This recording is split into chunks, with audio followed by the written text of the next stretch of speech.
Just as a sheer stroke of good fortune, I've been reading a book about rabbis in the first century, how they organized and exercised their ministries.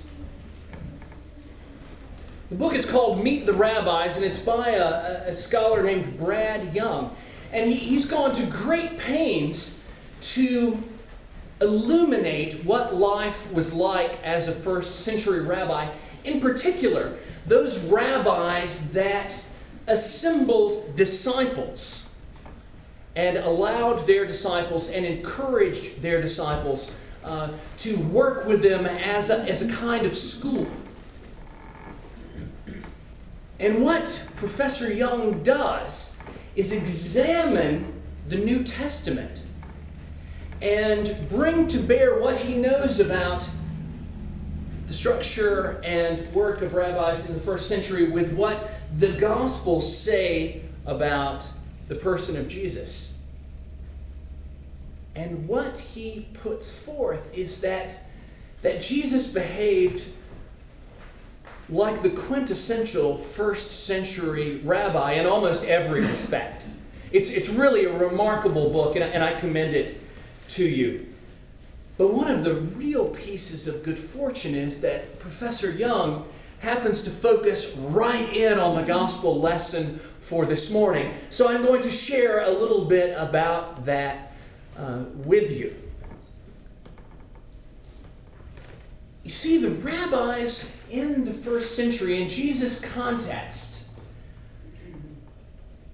were very careful and very selective when it came to accepting students. They didn't have a lot of time. They had only a certain amount of energy. So they only wanted the best and brightest to be near them. And they demanded absolute loyalty. They expected their disciples to listen and to do what they said. So when Jesus uses the phrase, "You must hate your family and everything you've known and even your own life," this actually fits in quite well with the rhetoric of other rabbis in the first century.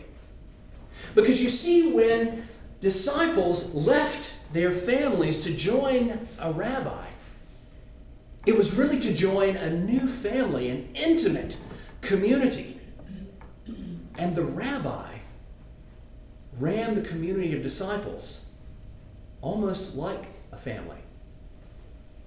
Now, Professor Young also goes to great pains to explain that the use of hatred in this text poses great difficulty for us because we don't really fully understand what Jesus is talking about when he uses the word hatred. We don't understand how his first century hearers would have understood that phrase.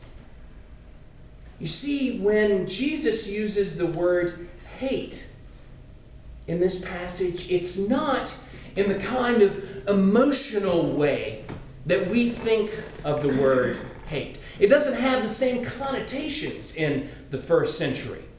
We hear hate and we think an emotional spewing of rejection.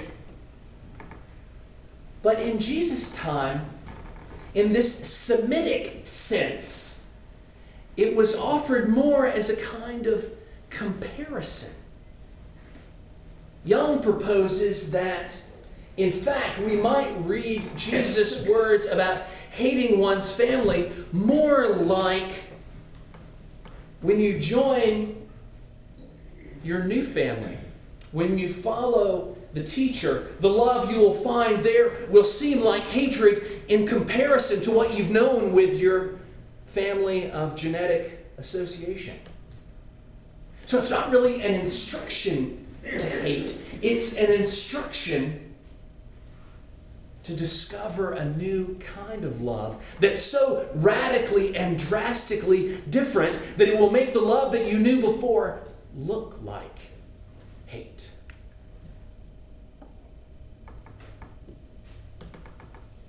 In the first century, the family was very tight, very tight-knit. And some scholars have argued, when you think about the rest of the things that Jesus says about family, that he's acknowledging how closed the Jewish family is in Jesus' time.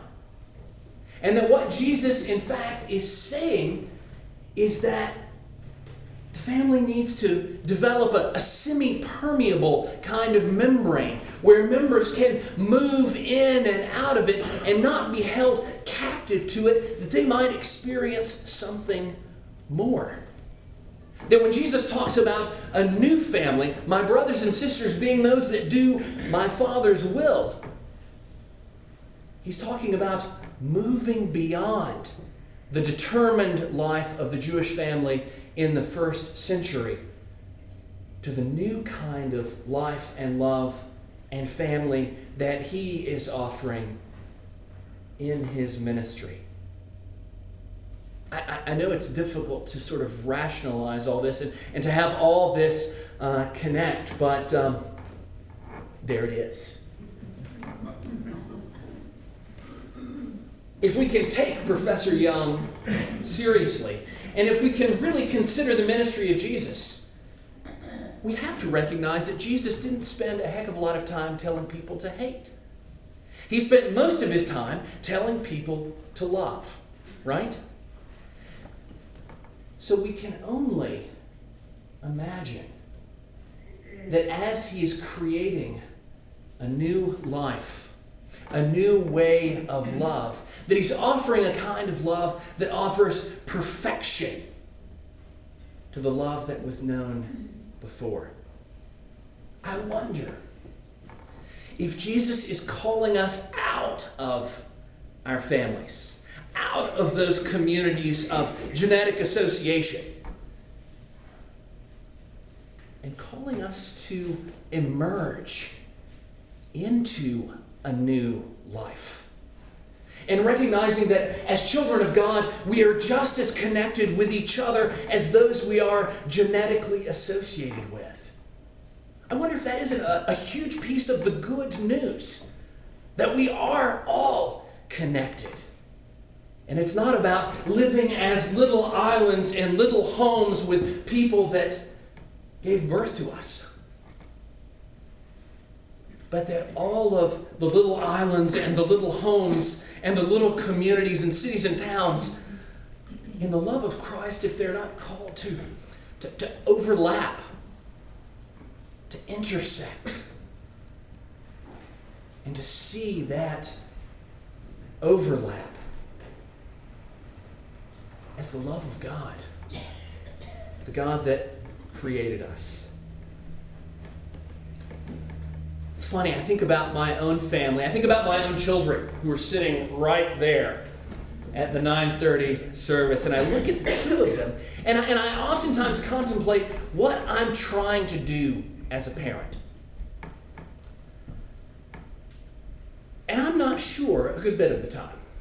I think on my best day, when I'm thinking, I would tell you that I'm trying to provide my children with the values and ethics and the belief system that I hold.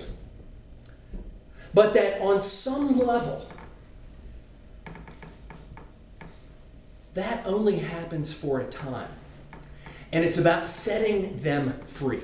My role as a parent isn't to create children that love me and want to be with me and take care of me all of the time. My role as a parent is to inform and form and shape and give what I have to these two children, that they might go out there and become people in their own right. And it might not be what I want them to be. They might do something drastically different. But I hope that I'm creating a space and a place of freedom,